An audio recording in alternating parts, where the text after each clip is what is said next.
and springy hair. Their trousers hung loose over their flattened behinds. Their chipped, crummy teeth were like the last biscuits in the tin. When they were close, unpleasant smells leaked from hidden places.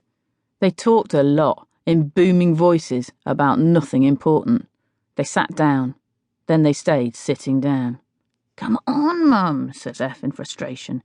"Stop talking, let's play." Not all adults were the same. I settled on my dad's lap and put my hands on the outside of his hands. I tried to force them together to make him clap. He'd resist, hold steady, until suddenly he relaxed and let my pushing win. Blap! His big hands, cupped, made the most impressive noise I'd ever heard. A gunshot, a crack that split the air, indoors or out. I used to try to copy him, but the dad power clap cannot be made by the young. Only dads with their dad hands can create such thunder.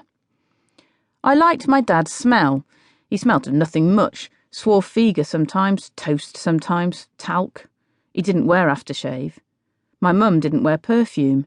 She had a bottle of Chanel No. 5, which I played with, but the liquid was orange, the scent was off.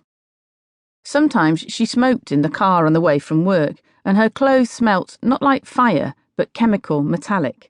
She hid her cigarettes from us in her handbag. Death sticks, some people called them.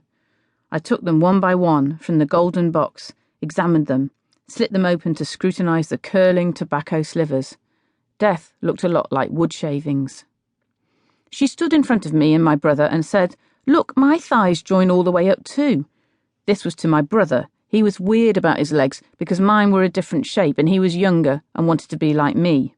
I knew it didn't matter. Who cared what your legs looked like? It was whether you could run fast that was important, but it was another reason to lord over him. I liked to emphasise our differences, though we were very similar. Our bodies were small and strong. We hung them upside down from anything. My mum wore no makeup. Her cosmetics bag contained one brown mascara, old and dried up, one lipstick, and some shiny blue eyeshadow. She rarely used any of them. Not when she went to work as a secondary school teacher, not when she saw friends. Only on special birthdays, when we went out to a restaurant to sit quietly and worry over cutlery selection. She wore trousers, no heels. In heels, she towered over my dad.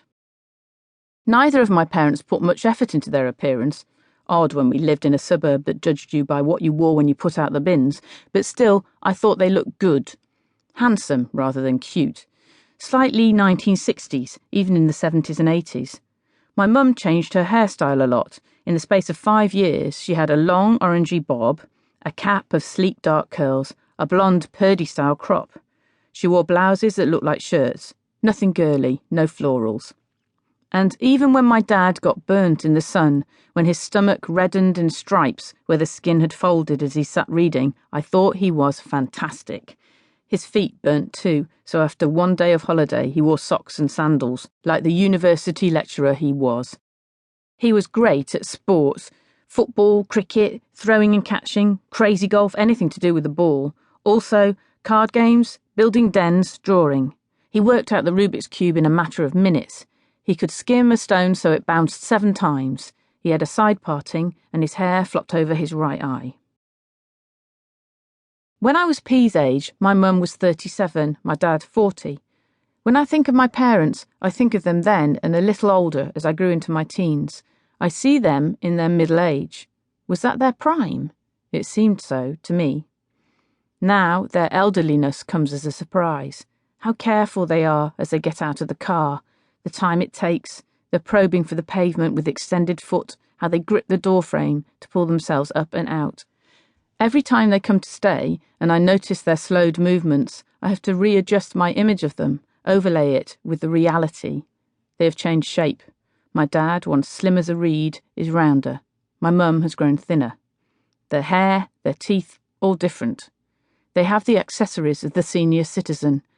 Age-related discount cards, spectacles, off the shelf from Boots, mouth plates with odd teeth on them, like sparse standing stones, hearing aids, Sudoku.